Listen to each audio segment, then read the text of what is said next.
Hello. Long time no see. Shall we have a phone call, a quick catch up? Let's just go live. Make the most of it. Let's just do it. You know why? Because I'm just setting up my phone here. Because I love our chats and they get wasted sometimes. I'm like, other people need to listen to your shizzle. I love you, you lush. So sweet. So yeah, I thought let's just jump on a live. So we haven't even promoted. No one knows we're here. Sort of secret live. What do you think of my backdrop? Do you like it? I love your backdrop. Yeah, absolutely. I think it's fantastic. Where did you get that done? This is where I go into advertisement mode.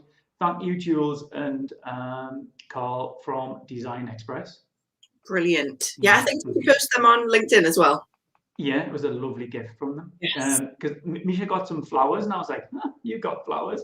And then this arrived in the post, so I was like, yes, I love that. Now I'm just playing with my brightness, and I'm just looking at that big light. Right then, this is what we're doing. We're just having Anyway, Sarah, meet the public. Public, meet Sarah. Hi, it's me. Industry Angel crew. We've got some comments already. Kate Anderson, morning. I was about to say, it's not morning, but it totally is. It just is. It just is. Well done, Kate, for getting it right. Nice to see you. Well, not see you. There's Carl, look, who have just been given a heads up to. He sent us the banner. Oh. Right, Misha's saying turn it up. What are you on about? Turn it? How do I turn it up? See, I thought you were the same person. You're not the way Misha does everything, and you're just. I know. Come and help us, Misha. No, I'll just shout a bit louder. I'm usually loud enough. There's usually no problems with mine. Well, everyone knows when Sarah Crimmens in the room. I tell you. It's true. It's one of my zones of genius. How you been doing? Listen. During this crazy time, how you find it? Are you all right? I mean, it's just stretched on, hasn't it? So it's like, I really do believe the Corona coaster is a real thing. I know that it's definitely something for me. I don't know whether it's even evolved now, and it's not even really the Corona coaster. It's just like the roller coaster of life, which I think was probably very prevalent for us all before. We just maybe weren't as aware of it as we are now, because we've got this, global pandemic in all of our consciousnesses, even if we're not like directly affected by it. Like if we're not ill or we don't have a loved one that's ill, like it is affecting everyone, because obviously the structures of government and everything are changing, and what we're able to, we're still in lockdown, so we're not able to do as much as we used to be able to do. For me, I'm riding the waves. Like I've really just been learning. I was actually given the gift of being pretty ill like 6 months before coronavirus hit. So at the end of 2019, I was really invited to just slow down and be with myself. And that was a really great lesson for like what was to come, really. So this doesn't feel a million miles away different, but man, is there lots of stuff coming up when you have to sit on your own and with your feelings, with your emotions, and not having your usual fallback systems as well. Like I didn't realize how much I relied on being able to go to the pub on a Friday, like just drop into a bar in town and know people I would know would be there. Like, and that would be just like it would be like a relaxant for me as well, but it would also be a numbing mechanism. So if I was feeling something that I didn't really want to feel, like it felt uncomfortable, I'll just go and have a few drinks, which would usually turn into a few espresso martinis, which could often end up me being out until like 1 o'clock in the morning. So like great numbing, a lot of fun. Don't regret it at all, but not the best in terms of actually dealing with the shit that was in front of me and that was inside of me, which is what I have been doing, which I'm not going to lie, it's not easy. It's not comfortable. It's painful, but oh my God, how good does it feel when I overcome something, when I work through it. And there's something else comes always, because that is what life is. It's about experiences. I remember when I'm going to end up going off on a right ramble here, Ian, so you're going to go for it. I remember I was in like a 15-year relationship. We were engaged. I thought my life was set up and everything. And I remember coming out of that, and there was no ill will. He's a lovely person. We just weren't right for each other. And I think we finally realized that. And it was a blessing, even though it was absolutely heartbreaking at the time. And I've been out of that for like, 6 years now. But I remember coming out of that and thinking, my reason for being on this, I want to experience everything. I want to experience everything. And I think I remembered back to being a kid and thinking like, there's no way that I wouldn't like see all of the world. Like in my head, it was like, of course I'm going to go to like Antarctica. Of course I'm going to see every continent in the world. Of course I'm going to see every country. There was no limit on my expectations and my dreams, because like when I was young, and I don't know whether a lot of other people when their kids have the same thing, it's just like, well, of course I'm going to do that, of course I'm going to do that. And yeah, in the relationship I'd become really stagnant, and I've just been staying still. I'm doing a lot of stuff, you know, still building my career and everything. I'd started my business in that time, we'd got engaged, you know, like all that kind of stuff, but my soul, my heart was stagnant. And now I can come back to that feeling now when I'm feeling a bit iffy and uncomfortable. Before I didn't understand what that was at all. Now I know it's literally my soul being like, something's not quite right here. Look at it, assess it, shift a little bit, move your energy, change. Sometimes the transitions are really big, sometimes they're smaller, but they're all significant. Like now I'm learning how to like, it's not about size. Like you'd say. I'm not even going to mention those earrings you've got on as well. I've got my hoops on just for you, Ian. But it's not about size, because I think this is something I work through in therapy as well. Like I would say, oh, well, this is a small change, it's a big change. My therapist would say, well, what makes it big? What makes it small? And it's so important, the language that we use internally for ourselves as much as it is when we're speaking externally as well. So I would say, well, I'm just making a small change, like, oh, I'm getting up an hour earlier. And it would be like, well, what impacts is that having on your life? And I was like, it's making a massive difference because I feel good. I can do the stuff that I really want to do. So it's like, well, that thing that you're calling a small change is actually a really big thing, because it's making a really hugely positive impact on your life. So yeah, round in a big old circle. I want to experience friggin' everything. I don't know whether around area I'm a bit like... Do you know what it is, right? I want a pen and paper. Misha, if you're watching, could you bring me a pen and paper? Because Sarah is just going off on all these crazy places, and I want to actually come back. There's a few things you said. I want to drag you back, but I've forgotten about them already. I tell you what, I do remember though.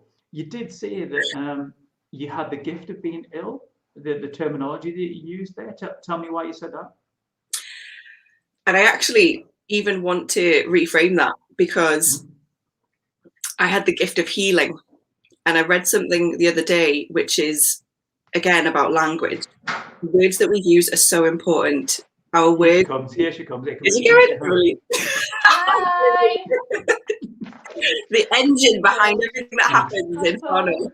The expert, the wizard behind the curtain. Amazing.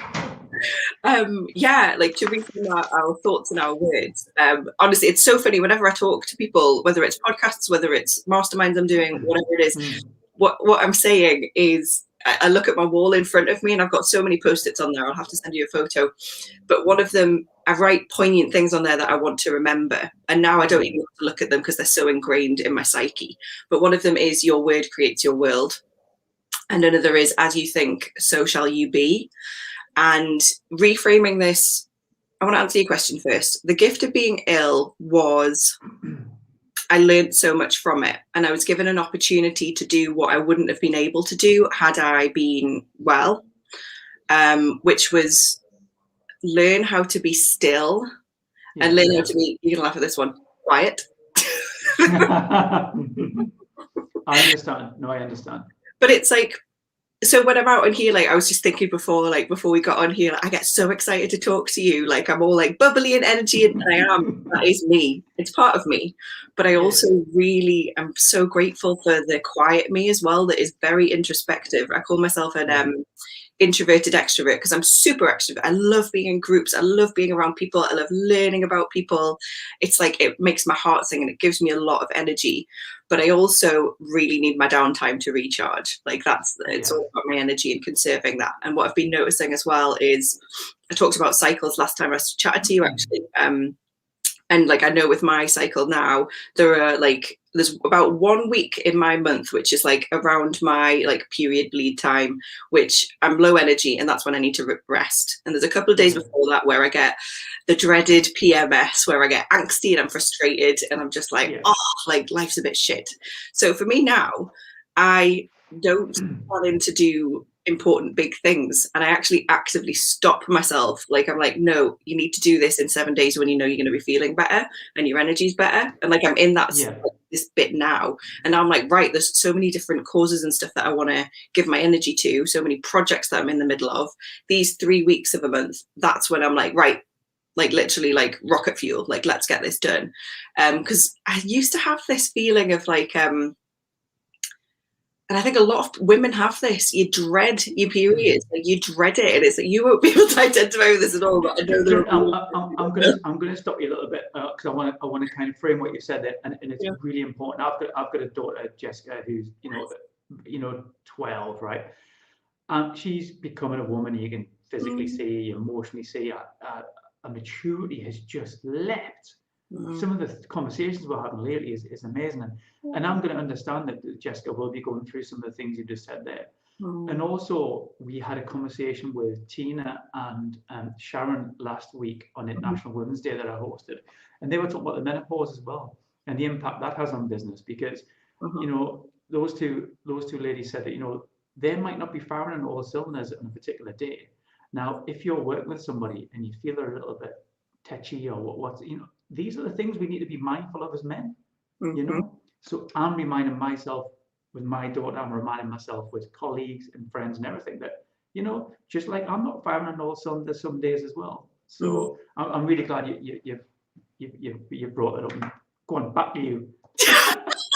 No, I love that comment. Actually, I love vibing with you, Ian, as well, because I think we both have quite complementary energies. Like, I have a very strong feminine energy, but I also have really integrated masculine. And I love that you're very strong in your masculine, but you've got the sensitivity of having that feminine energy as well. So it's like, that's why I love having these conversations, because there's an understanding there. It's like, not I am woman, you are man, and like that's it. Like there's a flow with it. So, Katie, that's so much. I saw Kate as well saying you're always so radiant and enthusiastic. That's so much. Yeah, she also said on a Friday morning, we'll just let Kate know that it's actually Thursday. Is it the end of your work week already, Kate? Kate's just trying to fast forward 10 years and thinking relax. I love it. She might have fallen in a river again. Let's not go there. Sorry, we digress. Yes. So anyway, I was talking about like this integration of exactly, energy, and it's and Kate has just said I won the management team when I've got PMT because my fuse is non-existent. And this is the thing, like it's all hormonal, and it's not just women who have hormones, men have hormones as well. Like we all have hormones going through our amazing bodies. Like the more I learn about our body, like I'm just completely astounded by it. Completely. We all have these great hormones. Everyone knows about oxytocin, serotonin, all that kind of stuff. I could literally go into so much about this, because all of these great, like happy hormones, we call them, endorphins, everything, they're all produced in your gut. So they're all around like this gut area. So this is why nutrition and your diet are so important as well. But anyway, back to like this, just knowing where your cycle is, and just really, I think a lot of women dread that, whether it's the PMT, like the week before your period, or the actual bleed itself, because your body's working overtime to prepare you. It's like, obviously, like you're not pregnant, so your body has to prepare you to release all that and then prepare you again so you can get pregnant, because that is what our bodies do as women. Like we're literally set up to procreate.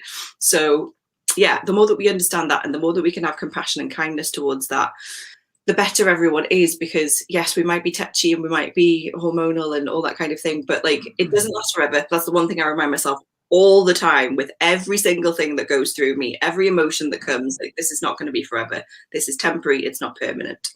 That's so important to remember. And yeah, just to work with it and be like, again, I'm reframing. It's language, but it's perspective and perception as well. I'm not ill, I'm healing. I'm not like on my sodding period. I'm like, my body's preparing me so that I can rest, and so that it can do what it's meant to be doing. Like, I'm thankful for that. It reminds me I'm a woman, which I think is the most wonderful, amazing thing in the world, if I'm totally honest. That's not to say being a man's terrible, although I can't really talk to that because I'm not one. Maybe in a past life. But yeah. Right, I'm stopping you now. I'm stopping you again. I'm dragging you back because I'm loving this. And you said something there which I wrote down, and you said it's not forever, it's temporary. Now, that mindset, Sarah, I love it. And I have to keep dialing myself back as well. And you often hear this, that, the worst times that you're going through right now, if you could fast forward a month and look back, you'd realize they're gone. That's it, it's done. But in the moment, the worst things ever, but in a few weeks' time will be gone. And I mean, there is some things, like real hardships that won't be gone. But a lot of the things that we're worrying about now will be gone in a month. Where did you get that mindset from? Because you alluded to the therapy that you've been through. Are these some of the tips and techniques that you were gifted from your therapist? Yeah. Or was it a mindset, or did you just learn it through maturity or whatever? I'm so mature. No, just that. I mean, that's a really good question, and it's really interesting to reflect on it. I have been reflecting on this because I think we can get so consumed with everyday life that we kind of forget where we've come from, because we're just where we are now. And we're like, oh, well, yeah. I know for me, like I'm ambitious and I'm driven, and I'm like, I live on purpose. So there's always something that I want to do, like even in my healing time, which has been really exciting in a way, even though it's been very still, it's a different kind of excitement. I've known that there's been something next that's coming. I've always known that. And yeah, like just knowing that I've lost my train of thought now because I've got so many different thoughts in my head. How did you get this mindset? How did I get this mindset? Yeah, all these different modalities and tools that I've got, I've come from so many different places. I am literally a lifelong learner. I'm never going to stop learning. And I actually, last year, like through COVID, like so 2020 until about last month, I didn't do any, I didn't participate in any coaching programs or masterminds or anything like that. And I had been for quite a few years beforehand. And I needed that time to actually step out and not be in any kind of container. But I still do therapy all the time. I'm a huge advocate of therapy. I know it doesn't work for everyone, but for me, it has been invaluable. I used to do it every week, and now I do it every 2 weeks. It's really flexible with whatever you want to do. You just need to find the right therapist. And with that, yeah, there are loads of different techniques you can use in therapy. I did, for trauma specifically, I did EMDR, which is eye movement direction reprogramming, which is fascinating. And that was specifically to help me remove trauma because I was suffering from PTSD from like rape trauma. And that really helped. And I didn't actually, it's an uncomfortable process, as all healing is, because you have to recall like 10 of your most disturbing memories in your life, and then you work through them to clear them with the therapist. Wow. Weird technique where you move your eyes or you work in that hour or so with the therapist. Are you telling the therapist what you're thinking about as well? It's so weird to describe because if let's have it. I'll give it a crack. So I've actually done it in 2 ways because I started it before COVID. So I was one-on-one with the therapist in the same room, and she would sit in front of me. We would recall like one memory at a time, and it would just be like one memory for that session. It would take maybe, depending on how deep the memory went and how deep the feeling was, I think the longest memory, which was probably the furthest back, took me 5, maybe 6 sessions because it brings so much stuff up. Anyway, she sits in front of you, she moves your fingers, and it's so your brain's interrupted. You can't think about stuff. You just go wherever. Wow. You start with the memory, and then you're like, what do you notice? She'll stop and she'll like, what do you notice? And for me, this is another way, like how fascinating our brains are, because sometimes my brain would be like, there's a unicorn and a rainbow. She's like, don't think about it. Just tell me what you see. And then other times it would be like, oh, well, this is the memory where my dad was fighting with my mum. I can see my dad and my mum, and she looks angry and he looks angry, like whatever it was. So it can be quite logical and linked to the memory, or it can be like out like everywhere. And it's about surrender, which is another thing I've been learning through my healing journey, which has been quite hard for me. I was always told, like, I would try and do salsa. This is off on a tangent, but I would try and do salsa dancing, and I can't let a guy lead. Like, I was really bad. It's letting go of control, surrendering. I'm just like, nah. But yes, this EMDR was absolutely amazing. Look it up if anyone's suffered from any kind of trauma and you've had any kind of PTSD. It cleared things for me in a really remarkable way. Like, I haven't had a PTSD episode since, so that is really cool. Healing modality. Hang on. One word you said was surrender. What did you mean there? Surrender the memory and let it go, or did you mean surrender the thought? Because you said something really interesting there about rainbows and unicorns. I'm exactly the same, right? I'm like, oh, look, something over there. Oh my God. I sometimes can't. So when you're trying to think of something, are you surrendering all the other thoughts and just letting them come in and go back out? Is that what you meant? Or it's about control and really letting go of control. And I feel like you might be on the same wavelength as me of being a little bit of a, I think, control, perfectionism, like going. I think they all come really hand in hand. And that's something that I've really been working on. Letting go of control is my idea of surrender, which means like letting your inner guidance system guide you, like kind of, it's not shutting your brain down because it's all linked, but it's like, I don't even want to say quieting the thoughts. It's like, it's letting the thoughts go wherever they're going to go, letting your feelings go wherever you're going to go. Because this therapy is that a bit of meditation in there? You know, but you're not sitting down to meditate. Okay. Like you're not trying to. This is the thing. You're not trying to do anything.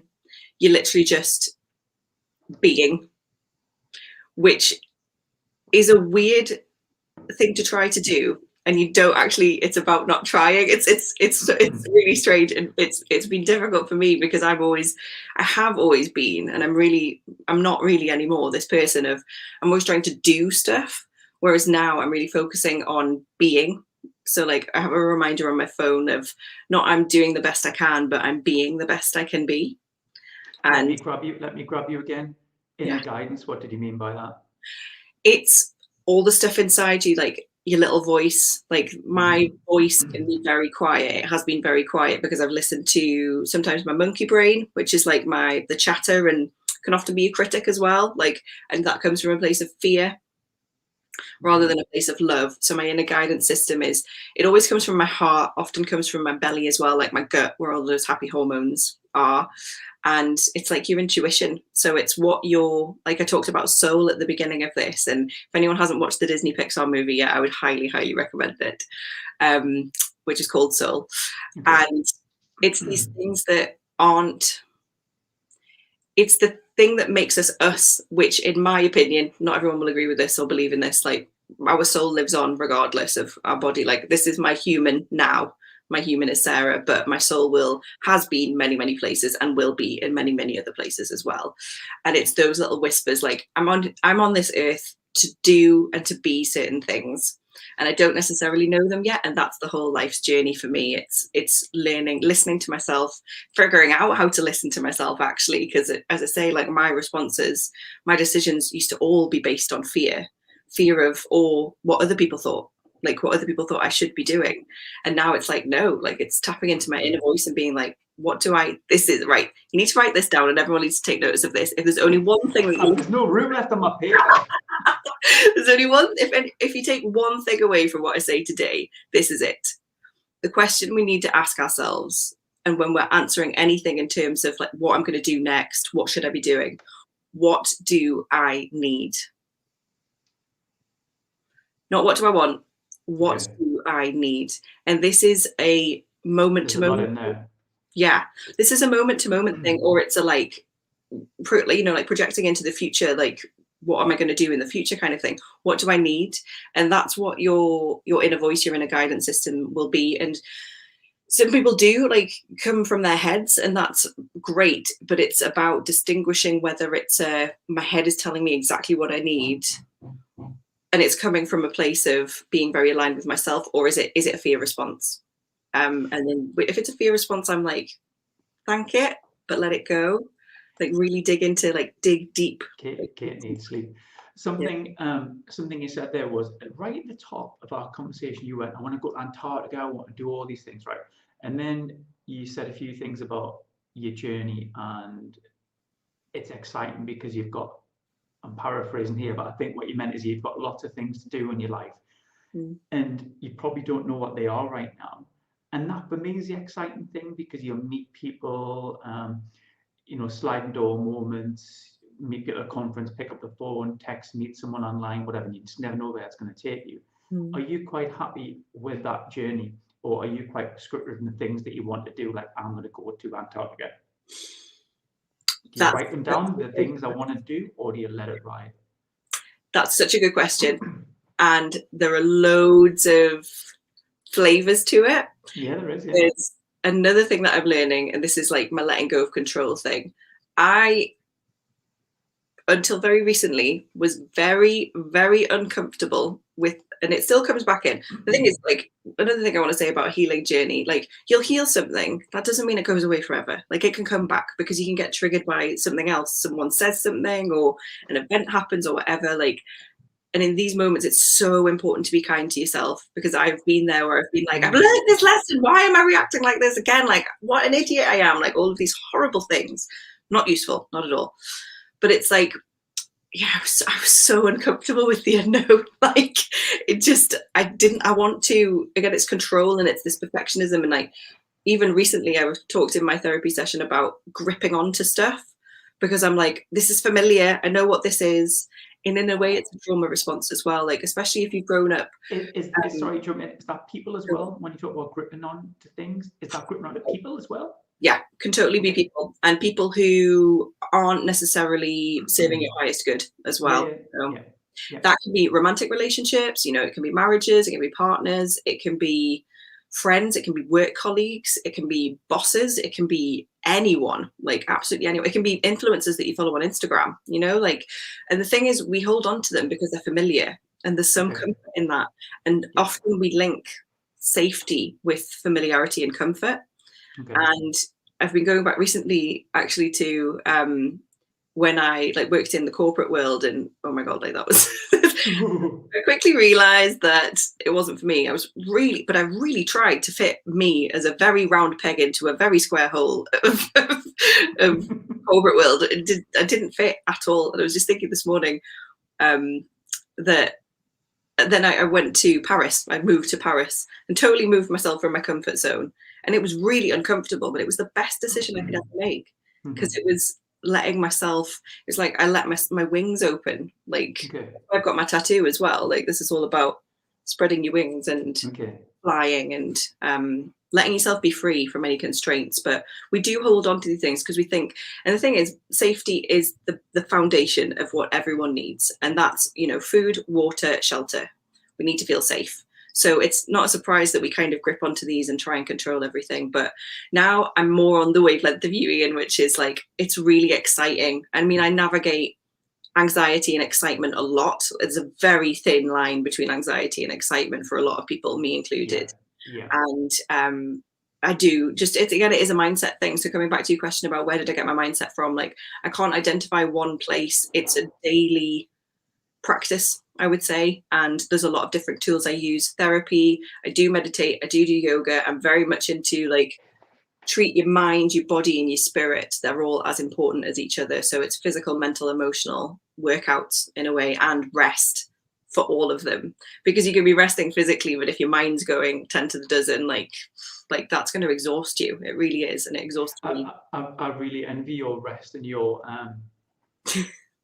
diligence to take care of Sarah. I think yesterday you said it was a day off. You don't do emails. Did you say that to me? And I thought, wow, what's that about?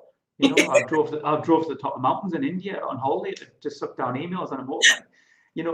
And you're just deciding, I'm not doing emails today. I'm like, wow, this scares me, but I just love your attitude towards that. Tell me a bit about that.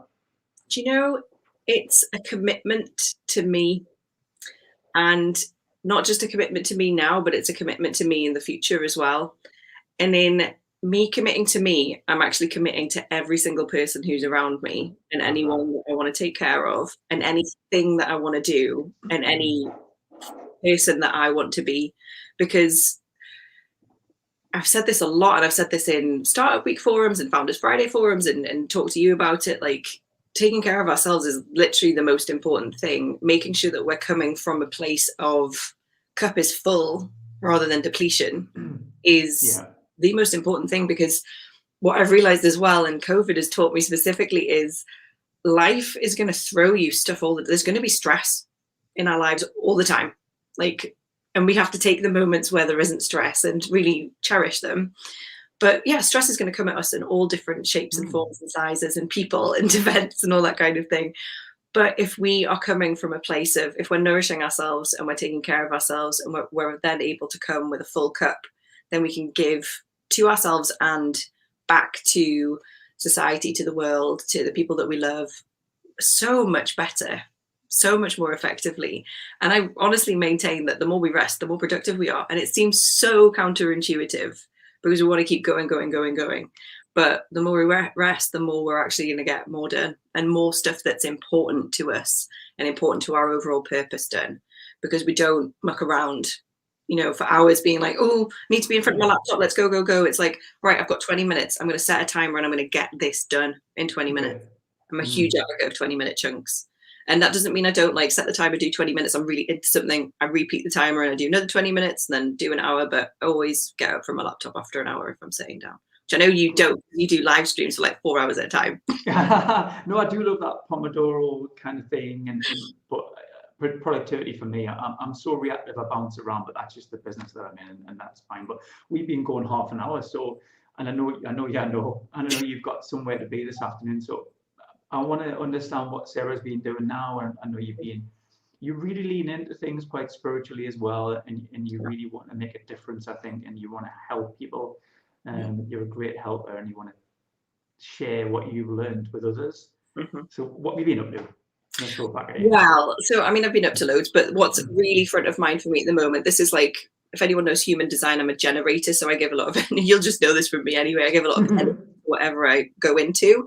So I need to be very, I need to really prioritize what I do put my energy into, because I go after stuff when I want it. The thing that I care most about at the moment is violence towards women.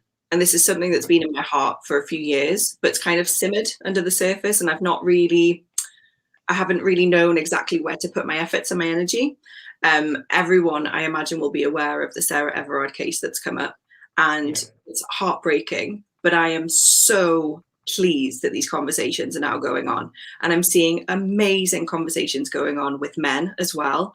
And really like guys stepping up and being like, what can we do? And listening, this hasn't happened like this before. Like, we've had women being murdered, we've had, you know, rapes, all this kind of thing. It happens every day. It's like the statistics are mind-boggling. Scary, it's ingrained in society. So I've always wanted to do something to work with this. And, you know, I've worked with men in the past to help you guys get in touch with your emotions, because I really do believe the perpetrators of these horrible, horrible crimes, they do need help. I mean, I like to see the best in everyone, and I don't believe that anyone is totally evil. I think we make bad decisions that can be very, very detrimental, but I do believe that people can be helped, and that's what I want to believe. I don't ever want to lose that, like my positivity towards humankind. So I have launched like an interview series called GrATTITUDE Gal, which I think Ashley maybe mentioned on one of your things before. I can't remember whether I've mentioned. And this interview series is about gratitude, obviously, but it's like gratitude with attitude, because that's me. And I'm going to just open up this conversation. I've already done a couple of different interviews which aren't just along these lines, but I'm opening up this conversation, and really I'm all about empowering women anyway, as you know. Like, I'm super behind women in business, women in small business especially, and I want to continue empowering them and supporting them through me listening to them, but also by really engaging men in this conversation as well, and helping them understand what they can do, because now is the time to listen, but it's also the time to take action. And it's really when you're in your friend groups and in your family groups, like just calling out in a kind way. We don't need to be nasty about this. And I really don't want to bring shame in, because shame is vicious.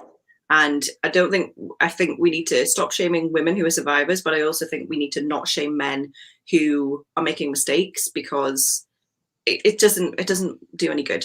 So opening up the conversations there, I'm going to have you on, because you are one of my, as I've said to you, you're one of my, when these things happen, or if I'm feeling down in my heart about women's issues and men in general, I haven't had strong male role models in my life, but when I'm feeling like this, I'm like, who are the guys just think of the guys around you who you really appreciate, and you're always on my list, always. Thank you. So as just a conscious male, and you really, really have a very good heart, and you want to help people. And as I say, like, you've got those energies which are quite integrated as well, which I love, and you lend a listening ear. So I'm going to interview you.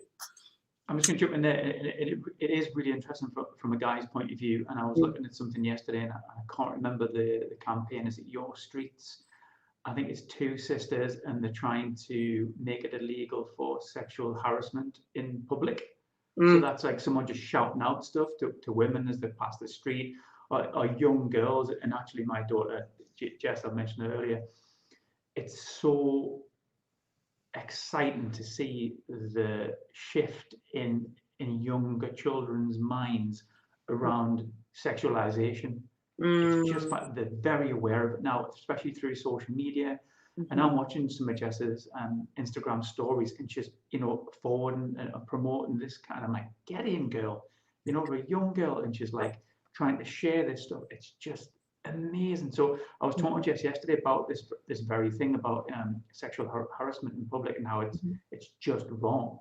So your voice, that's like, sometimes that's all we have, and even a platform like this, it's just can we try to do a little bit to make a change? So sorry to jump in and stop you, but is that where you come from here? Is it about using your voice? It is. And you know what, like, there's, again, through my healing modalities, like, to you guys, like this community, like you've seen me up on stages and you've seen me talking, and I'm super confident, like I am very, very confident. But when it comes to sharing some things, and I'm even feeling it in my throat chakra now, women have been suppressed for centuries. Like we really have been suppressed for centuries, and using your voice has been really, we get talked down in meetings, we get shouted at on the street, which I actually thought that was already illegal. I know that catcalling from like building sites and stuff was made illegal quite a few years ago, but that's not the only place. And I also want to, like, this case of using your voice is sometimes the only thing that you have, and for some people they don't even have that. And I really want to raise as well, like, I'm a white woman. Being a woman, I am not privileged, but being white, I am privileged. And I think about my like sisters who are black or different color to me, and they have it so much harder. Like they're not listened to. Like a lot of the time they have no voice at all. So I feel like I'm in a privileged position here because of the color of my skin, which is ridiculous, but I am. And I want to use my voice to help the people who don't have a voice as well. And yeah, it is about shouting at the moment. I mean, I try to approach things in a way where I think there's going to be a positive outcome. And I think right now we need to, like with Black Lives Matter last year, that I see a lot of similarities with that. I felt very uncomfortable. I'm going to admit, I felt very defensive as a white person. But we need to let people shout and express themselves, however it is, shouting, writing, whatever it is. Let them have their safe space to do that. And as you know, I'm about creating safe spaces as well. But for us now, it's, let women express themselves however they want to. I'm going to express myself the way I want to. And that's a big step for me, because it's like, it's really putting yourself out there in a very vulnerable place, and you are opening yourself up for criticism. But now I do have this feeling, as I say, like this was simmering, like my experiences with rape specifically, which is not a stranger on the streets. Like this is what's in the consciousness right now in the UK and around the world, like a policeman attacking a girl, whatever the backstory is, they might have known each other, but it's more often than not someone you know, and it's someone that you know intimately, personally, and you trust them. And this is like, so the figure is staggering. It's like 80% of rapes, it's someone that you know. It's often a husband to a wife, or a partner to a partner. Like this is a serious thing. And yeah, it's about it again, language. Like this is coming back to me changing my language, everyone changing their language, and guys understanding. And it's, listening to your daughter like you do, or a partner or whatever, but just kindly bringing, so if a guy is being misogynistic or being disrespectful towards women in a conversation, when you're all guys together, it's just like being like, have you heard what he's saying? Do you realize what you're saying? Like these words might be building something inside of you. Because again, going back to this, I believe that all people are good. Society and history has put stuff inside of us. We've been conditioned in a certain way. And but it's now about learning and about being like, okay, like just like on my healing journey, learning about me and everyone else on their own journeys, you learn stuff. Now we need to learn what is acceptable and what is not, and what triggers potentially violent behavior in the future, because it starts from something. It starts from a seed and it grows, and whatever we plant in our minds and our hearts and our souls, that's what grows. So more positivity in terms, not not like illogical positivity, but just more respect and more understanding, I think, is what we need. So as I say, I'm doing the interviews. I'm in a group as well. I know that Jane Imrie, who, as some of you will know, she started a group called, I can never remember the names of these, something the streets as well. So I'm getting involved. You're the ones, ourstreetsnow.org. I think I just had a quick look. So if somebody wants to put that in the comments and maybe just check that out. It's like really something. Oh, like, yeah, it's but this, you know what, there's so many. Even I looked in the group this morning and there's already, you know, if people want to protest and we can't protest because of COVID, and you know what a worry is, though, I'm just going to jump in. A worry is, and I dare open this box, I don't really know, but from the white privileged male, you know, kind of that you look at the Black Lives Matter,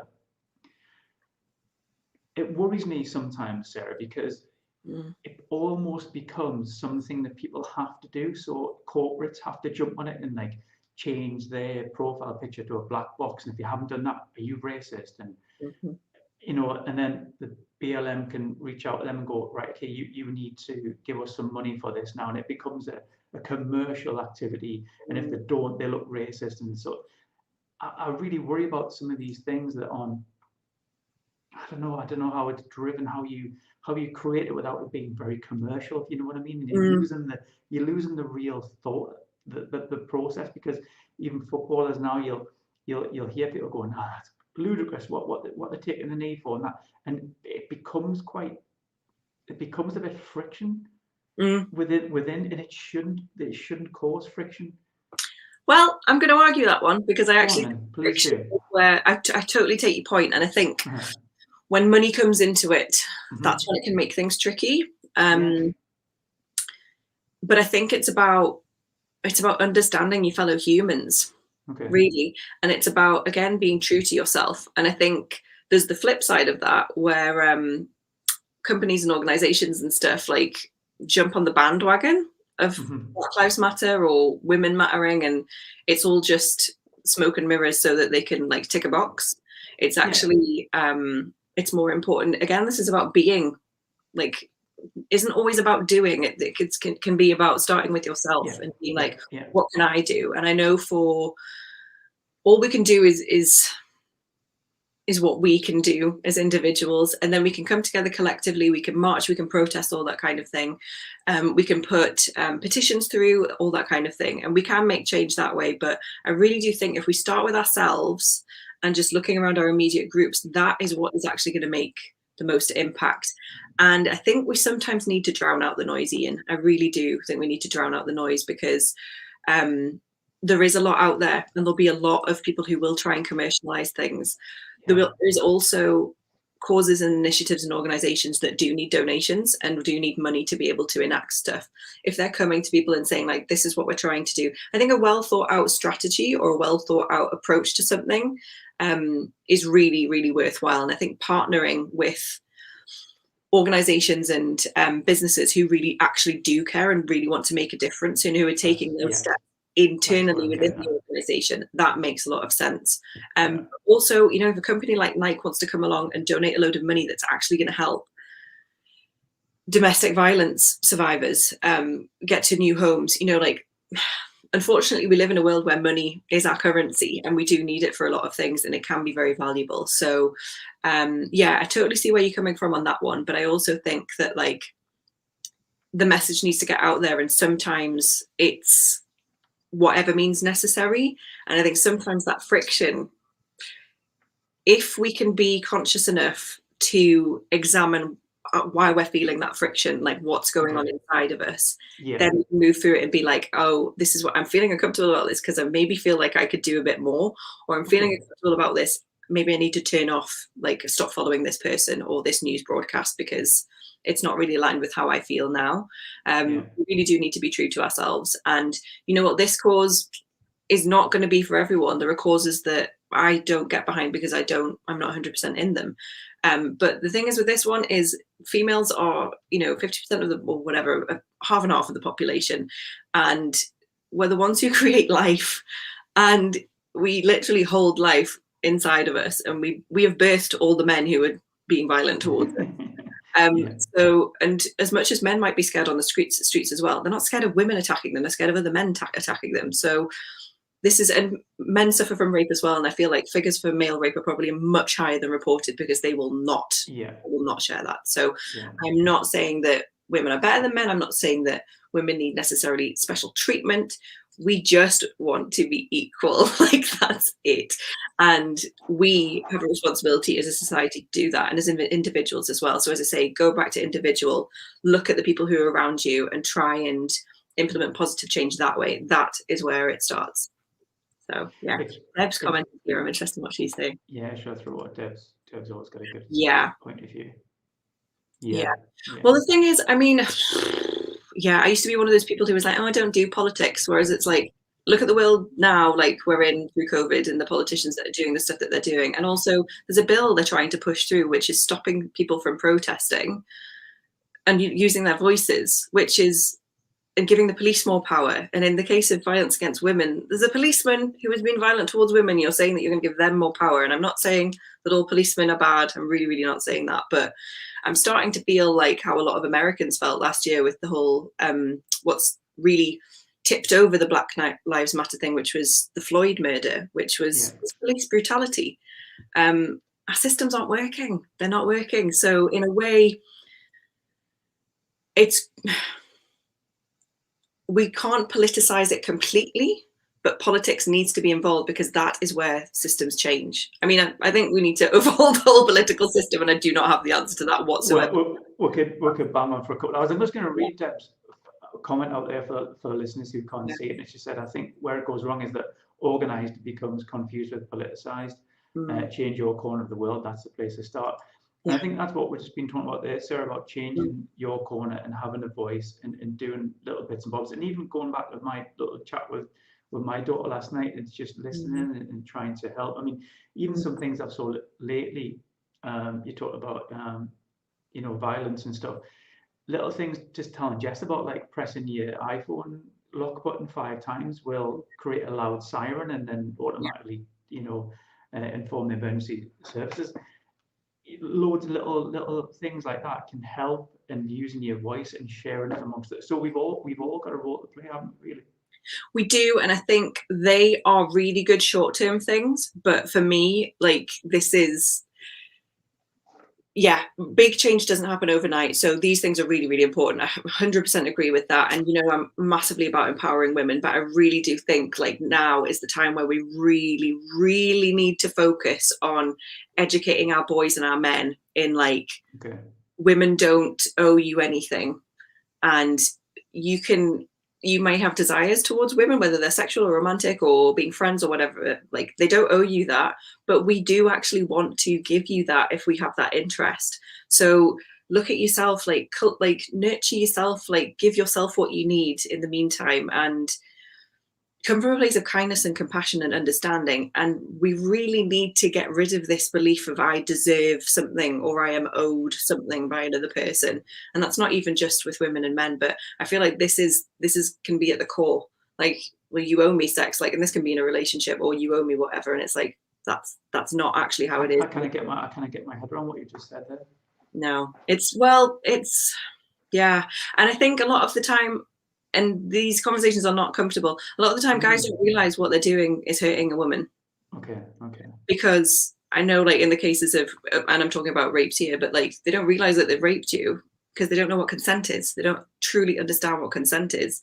Consent is a enthusiastic yes, not inebriated. So without alcohol, drugs, high emotions, whatever involved, like and I think we need to come to this place where it's like we need to come from a place of love, and for ourselves and for the other person, and like not this, like, I feel like it's this like bubbling, boiling, like need to like get whatever it is that we want, whether it's power, whether it's sex, whether it's money, whatever. Like it's, like, let's just try and be a bit more on a level with ourselves. Like, again, it's about our energy and about our love for ourselves. Like, let's figure out, what do I need?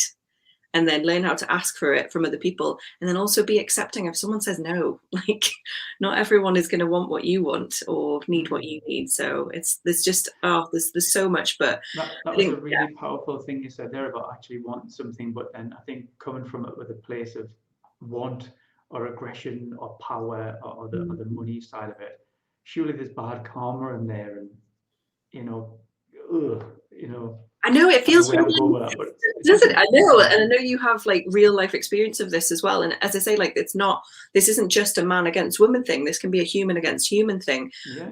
We are faced with at the moment is women are the marginalized group, and that's why we're using our voices and we're speaking up. And I've got someone shared a really good list of questions that men can ask themselves and each other. Okay. Instagram. I'll share that with you so that you can like put it out to everyone, because we need to ask these questions, and they're tough questions. And you know what, guys, like, you will have hurt women in the past and you won't have known about it, and you'll be triggered by these things, because every guy I spoke to after my rape, like, I got very different reactions from people, but a lot of them were like, but he was drunk, so that doesn't count. And I was like, okay. And it's like, when you say that kind of thing, you are literally squishing a woman. You're like minimizing her feelings. You're saying that her experience doesn't matter, or like, oh, you're going to ruin his life by reporting him to the police. It's like, wow. So it's uncomfortable, and I know a lot of my guy friends have. You think back to your college years and stuff, like, oh God, you just go out and get drunk and you have sex, don't you? Like, that's what you do.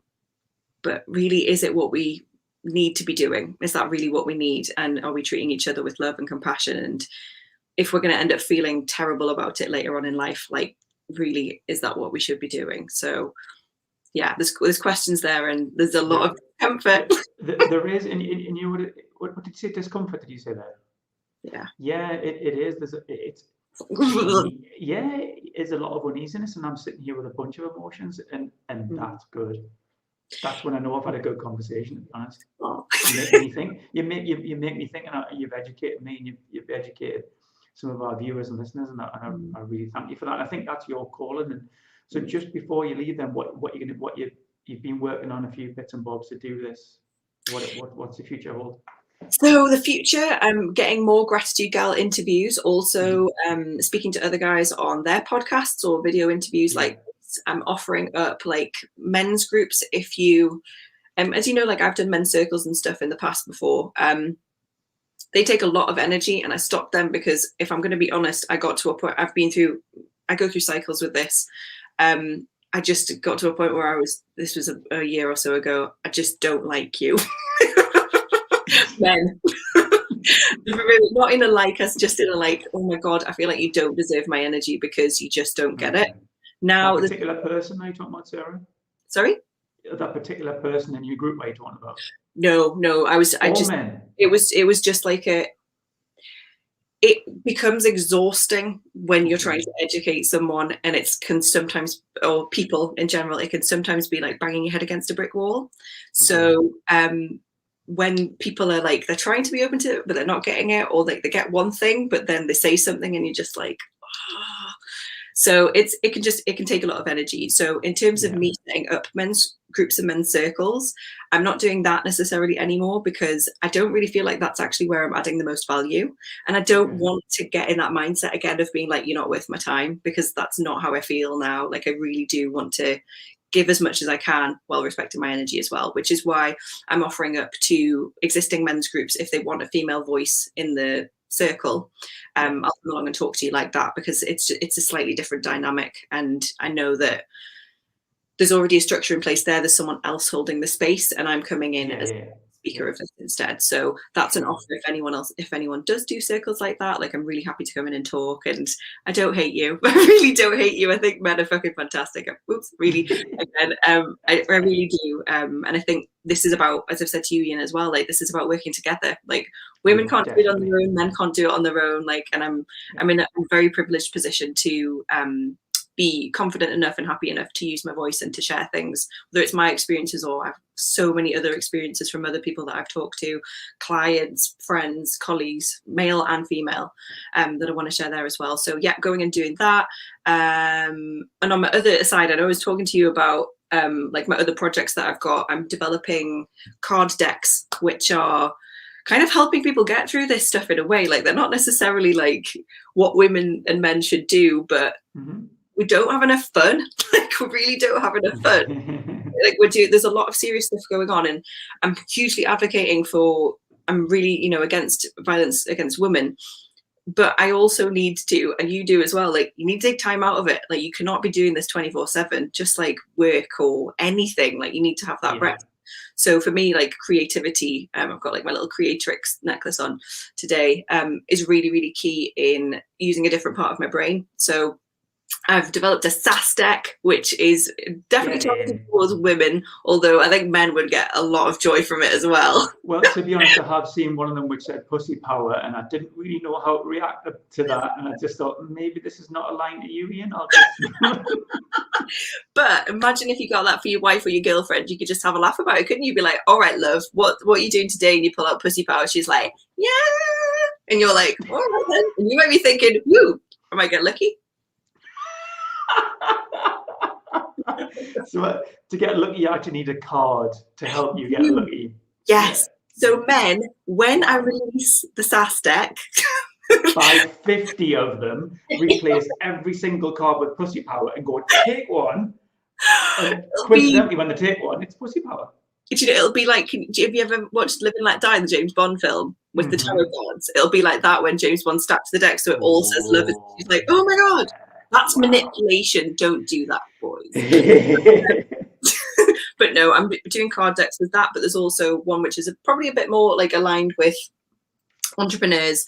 Like I found in COVID to begin with, I would stand in my kitchen, I would be like literally spinning around going, what the hell am I meant to be doing?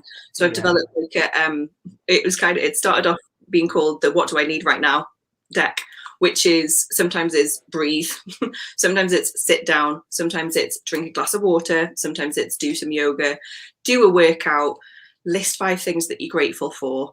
So this is it's self-care to the nth degree, but it's also for either people who are feeling a bit anxious or people who are just really busy and sometimes are just a bit like all up in their heads. They finish a bit of work, they come off the laptop, whatever, and they're like, what do I need right now? And like this is cool.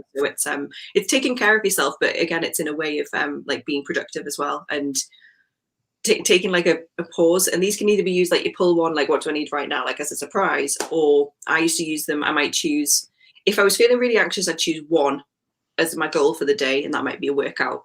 Or if I was feeling a little bit more like adventurous, I would choose 3 and be like, right, I'll try and cross them off my list. There's stuff like bake your favorite like banana bread or cookies or whatever in there as well, because it's like take yourself out of wherever you are in your head, do something different, and you'll feel just like a whole lot better. Really, really do. So I'm gonna get a bit tree huggy on you here. If I pick a card out and it says take a glass of water, does that mean that the universe knew I needed to take a glass of water, or is it just a suggestion? We always need a glass of water. Seriously, like if you haven't drank water in the last like couple of minutes, you definitely need water, whether it's water or whether it's a herbal tea or whatever, like not coffee, because that's, Well, listen, sister, you've been on here an hour, you haven't took a drink yet, so pussy power. Oh, pussy power. Hashtag. Right then, is there anything that you need to say before you go? I love this. Thank you so much. And do you know what it is I love about this? The way you make me think and question, and there's no right, there's no wrong. It's opinions a lot of the time, and but it's and you challenge me. It's brilliant. I thank you so much for that and what you do going forward. So, is there anything you want to leave us with before you go? Well, I actually think what you've just said is really instrumental. Like there is no right or wrong. There really isn't. I think everyone just has opinions, and being respectful of that is really, really important. There's just no right or wrong, and I just want to thank everyone who's come in and made comments as well. I know we've promoted, whatever, shown. Yeah, I've thrown a few comments on screen there. There's our Victoria saying how to connect with you, Sarah. Where can we find you? So Instagram is probably the best. I've got 2 accounts. One is my personal account, which is Sarah Crimmens, which is like in my little signature here. So at Sarah with an H, Sarah with a ha. Did anyone see the Michael McIntyre? No. Sarah with an H, Sarah ha. Sarah Crimmens. What about GRATTITUDE, girl? And can people see that? Is that that's my second Instagram account, which is still in its little infancy, but it's growing. And I've actually got an interview with Ashley King, who I know is one of our community here, which I'm going to get out. Ashley King, we love Ashley King. Yes, exactly. She's super full of positivity as well. So that one is Gratitude Gal, but it's not like how you'd spell normal gratitude. It's gratitude with attitude. So it's like GR and then attitude gal. And there's a picture of me there, so that like as the little thingy, so that you know who it is. But yeah, we're on Instagram, and that's probably the best place to connect. Although I do connect with you guys a little bit on LinkedIn as well. So that's Sarah Crimmens, which is my full name, which is CRI double M for mother ENS. Or they can come on a Carpaway event with us, because we love getting together monthly, don't we, and having our walks, but we haven't been able to do it with COVID. I'm dying to get together with our crew and do a little bit of hiking together and chew the fat. So this is the thing, like this is what you stand for as well. Yeah, like highly advocate this. Like it could be go for a walk. One of my little cards is go for a walk as well. And thank you so much. I've just seen that you've followed me already, Victoria. I appreciate that. Thank you. But yeah, I love like your Carpe Way stuff is truly, truly like, I remember doing that. Was it 2018 we started it? 2019? Yeah. And the first one was it was 2019? Yeah, 2019. So, yeah. And we need to get out. We need to take breaks. We need to get out and do stuff, but we also get to connect with great people. So and have conversations like this. You have like 8 of these across the day, and you come away at the end of the day absolutely buzzing. It's awesome. Always get some kind of nugget from Grant as well. I love Grant. You can't even be bothered to watch. Don't promote Grant. Right, you go and get yourself sorted. I'm going to grab some lunch. Yes. It's been lovely to catch up again, Sarah. I'm so glad we didn't catch up on the phone and we shared you with the world. Oh, yeah. I'm so happy to be here. Thank you for everything that you do, Ian. You're an absolutely stellar person, really great human. And I'm very, very grateful to have you in my network, but also as a friend. So thank you. Oh, thanks. And okay, Misha. Thanks. What was it here? And Misha. And because she'll want more. She'll probably want her own show soon, because I know she's the brains behind everything. Right, thanks everyone for watching. Thanks for all your comments. Really good. I know we threw this on really quickly, but hey, why not? This is what it's all about. So thanks for watching, and we shall see you very soon.